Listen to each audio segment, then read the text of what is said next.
professora de Geografia e aqui no Explicador Virtual a gente vai dar continuidade ao estudo do conteúdo do 6º ano.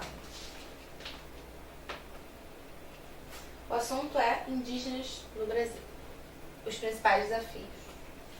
Bom, a gente viu que o contato entre os indígenas e os portugueses não foi o mais favorável possível para os indígenas. E principalmente esse fato, ele se dá a um tipo de pensamento muito recorrente na Europa, que é um etnocentrismo, que é a crença de que sua cultura e que a sua etnia, e que o que é pertencente a todo o conjunto de características que pertence à cultura europeia, ele era superior à cultura indígena, principalmente porque eles confundiam a simplicidade, né, e a falta do desenvolvimento de técnicas muito rebuscadas com uma relação de inferioridade. Então, eles acreditavam que os indígenas eles eram inferiores, não tão inferiores quanto os negros, mas ainda assim eles eram inferiores, deveriam ser civilizados, e esse pensamento foi muito recorrente no contato da Europa com várias nações do mundo,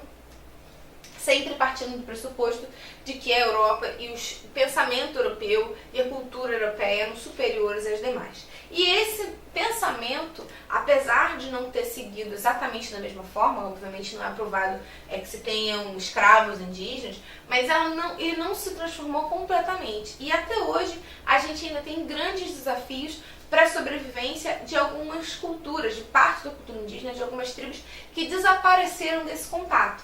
Então, a gente vai ver aqui quais são os principais problemas que esses indígenas enfrentam até os dias de hoje. Então, quando se fala em problemática atual nas comunidades indígenas, não se pode dizer que nasceram na atualidade, ou seja, elas têm uma herança no processo cultural, mas sim que são resquícios, ou seja, são resíduos, são lembranças de problemas que nasceram ainda na colonização. Por esse fato, de tanto se estudar os primeiros séculos do descobrimento do Brasil. Esse descobrimento está destacado, né, está entre aspas, porque, na verdade, ele não foi descoberto, ele foi descoberto pelos portugueses, mas ele já existia, os índios já conheciam essas terras. Então, por que a gente tem que estudar tanta colonização? Porque a gente precisa entender as origens da relação, né, a gente consegue explicar como a comunidade indígena pode sobreviver, o que aconteceu com essa comunidade, por que ela acaba não sendo tão expressiva dentro da sociedade brasileira, a partir do momento em que a gente olha a relação que existia com os colonizadores em relação aos indígenas. E a gente não tem essa voz forte de indígenas mesmo nos dias de hoje. É só reparar que na política a força dos indígenas ela acaba sendo muito diminuída, eles não conseguem ter uma voz muito ativa, apesar de se organizarem em movimentos para conseguir legitimar a sua terra. Eles geralmente acabam sendo cada vez mais ameaçados, né, e diminuídos. Bom, existem vários problemas que a comunidade indígena vai enfrentar. Então, os principais problemas que as comunidades indígenas enfrentam hoje são consequências daqueles que surgiram há anos, como a gente tinha visto. Nos dias atuais, há problemas como miséria, alcoolismo, suicídio, violência interpessoal, que afetam consideravelmente a autoestima dos seres humanos indígenas.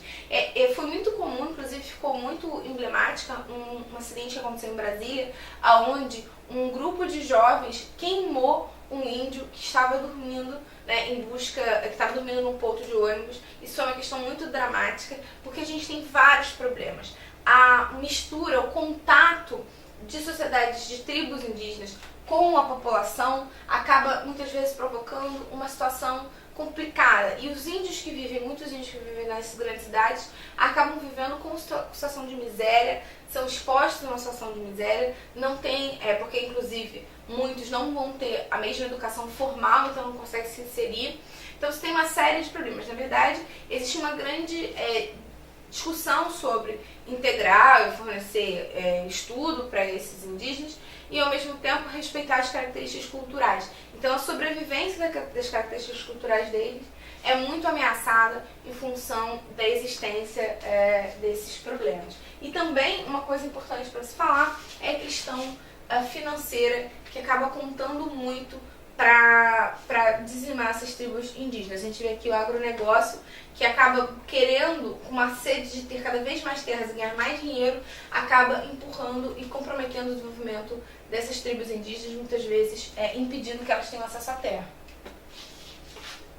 Bom, o acesso à terra é uma das formas de inclusão e de garantir os direitos. É bom sempre lembrar que o problema da agricultura no Brasil ela é maior do que simplesmente a questão dos indígenas, né? Você tem mais problemas do que simplesmente as tribos indígenas. Mas quando a gente está falando especificamente de tribos indígenas, a gente tem uma outra relação de valor, porque os índios já foram retirados da sua terra em primeiro lugar. Então, na verdade, eles têm direito à terra. É um direito que foi legitimado. E uma das formas que você tem de devolver, né, de tentar minimamente recompensar essas pessoas pelo que foi tirado no processo de colonização, é a demarcação de terras. Essa demarcação de terras, ela cria uma área de proteção, que é uma área que os indígenas tenham acesso àquela terra. Não é exatamente dar a terra para um grupo, para uma pessoa ou uma família, e sim a uma tribo, que aí vai se organizar. Lembra-se que os índios têm outra organização social, isso é importante o acesso à terra. Uma forma disso é a demarcação de terras indígenas,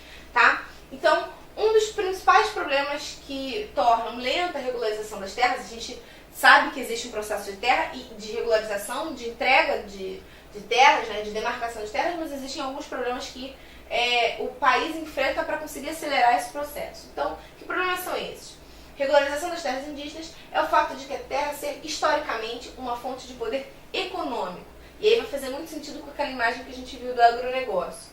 Econômico, político, então é historicamente uma fonte de poder econômico, político e social. O modelo de desenvolvimento econômico do país, que tem na agricultura e na pecuária extensiva e na importação de mercadorias algumas de suas principais características, faz com que a demarcação de terras indígenas seja contestada por determinados setores da sociedade, como um entrave ao progresso. Então a gente vê aqui uma coisa muito importante, porque a noção de progresso que o país conta é uma noção de progresso que está vinculada ao agronegócio, à grande produção de terra para exportação, de produção de produtos agropecuários para exportação. A nossa base econômica se dá em organização rural com grandes propriedades voltadas para o mercado exterior. Então, essa é a nossa forma de organização. Tanto que o nosso carro-chefe, né, o principal produto que o país produz é a soja. Então, a força que esses donos de grupo, desses grandes donos de terras, né, desses grandes fazendeiros têm na política é muito grande. E isso acaba forçando muito e atrasando muito o processo de demarcação de terras, porque existe uma disputa de terra em curso. O não reconhecimento dos direitos originários. Então, o que seriam esses direitos originários? Os direitos que os índios têm, afinal de contas, quando os portugueses chegaram, eles retiraram dos índios o direito que eles tinham à terra. Eles estavam aqui no primeiro lugar. Então, existe um não reconhecimento, apesar de tanto tempo depois, ainda não se reconhece o direito que esses índios têm à terra, e as demarcações são sempre atrasadas, porque a nossa organização política geralmente está muito vinculada a representar grupos econômicos que tenham muito dinheiro, e esses grupos indígenas e sociedade que representam, esses grupos que representam os indígenas, acabam perdendo espaço e não conseguindo. Então, o poder econômico é um grande problema, né, um grande entrave para a demarcação de terras indígenas. Aqui são alguns parques e terras indígenas para a gente ver o que está se buscando. Então, tem alguns que tem que se identificar, são os pontos verdes, demarcadas, você vê que são pequenas terras. Tem umas áreas em vermelho que estão em demarcação, tá?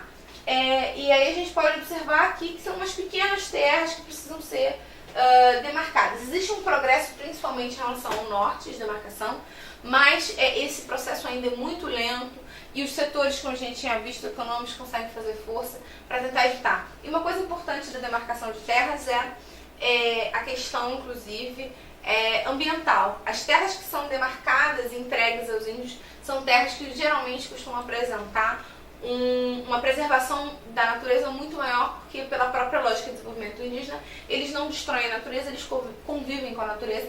Então é sempre melhor para o meio ambiente entregar essas terras para os índios.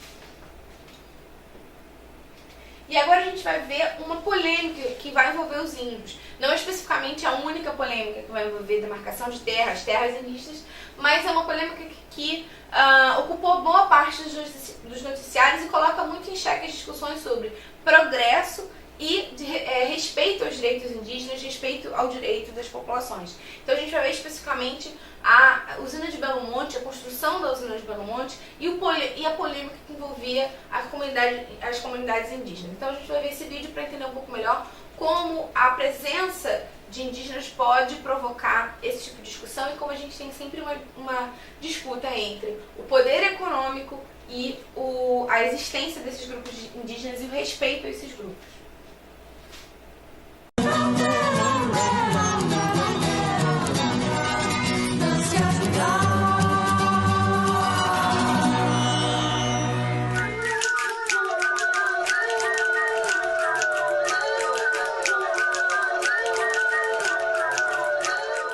Nós sem esse rio, nós não vamos ser ninguém. O cacique Arara teme a construção de Belo Monte como quem teme a perda da própria identidade. O Xingu está na alma do índio. Para nós a água é a vida, é a nossa estrada. Nós sem essa estrada nós estamos ruins para sobreviver. Tem o peixe, tem a tracajá, tem muitas coisas de vantagem que a nossa água traz de bênção para nós. Na Volta Grande do Xingu, o rio vai ter a vazão diminuída por conta da construção de Belo Monte. Cerca de 900 índios de 3 etnias serão diretamente afetados.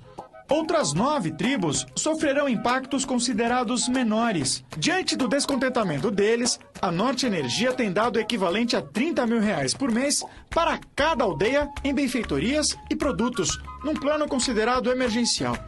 Na aldeia Paquissamba, um poço artesiano está sendo construído e os índios ganharam barcos e motores. Mas o cacique não acha que a troca tem valido a pena. Porque isso se acaba. E o rio nunca se acaba. Comida industrializada faz parte do pacote. Isso tem mudado o dia a dia da aldeia que até pouco tempo plantava o próprio alimento. Eliette já sente uma diferença no comportamento dos índios. Aqui na casa do meu pai e na casa do meu, a gente nunca deixamos não, de plantar. Aí não deixamos, acho que não vamos deixar. Mas outras famílias já deixou. Osimar continua a plantar a própria comida, mas agora o filho dele trabalha com a ajuda de uma roçadeira. Osimar reconhece que o equipamento trouxe mais produtividade para o campo, mas desconfia das intenções da empresa. Para nós é um tipo de um cala-boca. Cala-boca assim, né? Porque quando a gente fala que não aceita, e muitos já falam que não aceita, eles entram em qualquer tipo de processo de ajuda para ver se a gente não fala nada sobre Belo Monte, para a gente não interferir no trabalho deles. A Norte Energia alega que a situação é temporária. A empresa trabalha para implantar os planos básicos ambientais, em que se estabelecerá uma nova relação entre os povos indígenas e a usina. Eles podem construir o seu próprio modelo de atividade produtiva, né? Agregando valor. Tá? Não será bater enxada para ter a roça de mandioca, né? Para comer a farinha de subsistência, né? Mas também não é criar o gado. A terceira etnia afetada pela construção de Belo Monte é a Xikrin. A aldeia Muroquijan fica bem mais isolada. Quando ficaram sabendo da nossa viagem, os índios que estão na cidade pediram para levarmos pão e refrigerante para os parentes da aldeia. Viajamos por 1 hora de avião até a aldeia Xikrin. Aqui na aldeia Muroquijan, as casas, que na língua Xikrin se chamam Kicré, estão colocadas lado a lado, formando um grande círculo central e um pátio, conhecido como Carere. Repetindo assim, em pleno 2012, a mesma estrutura social que já dura milhares e milhares de anos. E é impossível a gente andar aqui pelo Carere sem se perguntar até que ponto essa cultura também não estará ameaçada com a construção da usina de Belo Monte. A aldeia Xikrin fica às margens do rio Bacajá.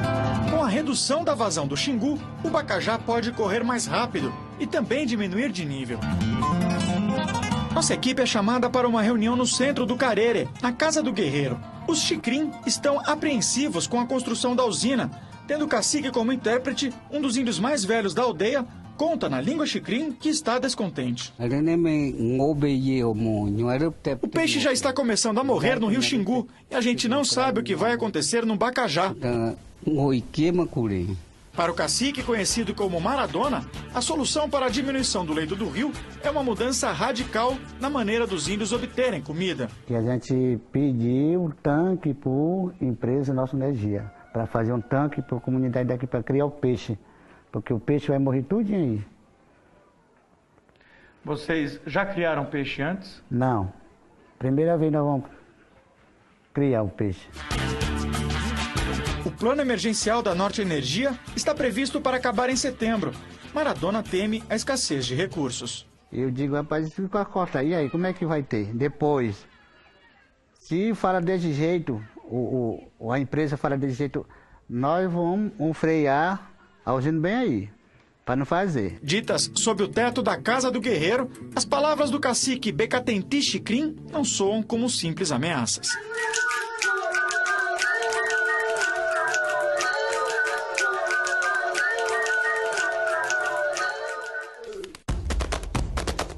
Quando os xicrins desta aldeia têm de tomar uma importante decisão, eles convergem das casas para o centro desse pátio, que é o Cariri. E aqui eles conversam abertamente sobre o que precisa ser decidido. Eles têm, portanto, uma enorme tradição de respeito entre si e de receber com respeito e exigindo respeito de quem os visita. Nada disso foi obedecido pelo governo brasileiro, que embora o Brasil seja signatário da Resolução 169 da OIT, que exige que se ouça os povos, que exige que se façam reuniões em que essas pessoas digam o que pensam, digam o que querem, nada disso foi feito. Estão fazendo a construção de Belo Monte contra a vontade desses povos e sem ouvi-los. Na verdade, além do desrespeito de não serem ouvidos, eles estão sendo tratados como se contentassem com presentes. Estão recebendo barco, motor, gasolina, mas por prazo determinado. É evidente que eles não estão contentes, é evidente que eles recebem os presentes porque precisam, mas não vão trocar de opinião porque receberam presentes. Aqui exclusivamente a gente viu a relação entre o progresso e a existência dessas tribos indígenas. Belo Monte, só para ficar claro, é uma usina que está sendo construída, pretende ser a segunda maior usina hidrelétrica do mundo. E para uma construção de usina hidrelétrica é necessário que você mexa no regime de águas, porque você vai construir um grande reservatório. Então a gente viu que a construção desse reservatório, esse processo de interferência na natureza, ele acaba prejudicando o desenvolvimento dessas tribos indígenas. Então a gente pode ver aqui que existe também uma relação de culturas e divisão de mundo. À medida que a sociedade brasileira precisa da interferência, precisa de formas artificiais de viver, alimentos artificiais, energia elétrica, os indígenas vivem um choque entre ter acesso a esses produtos e também manter os seus laços culturais. Então é sempre uma relação delicada e dá para deixar bem claro que o fato da gente não viver mais na época colonial não significa que você ainda não tenha um processo de interferência e de desrespeito a essas comunidades. Eu espero que tenha ficado claro. Tchau.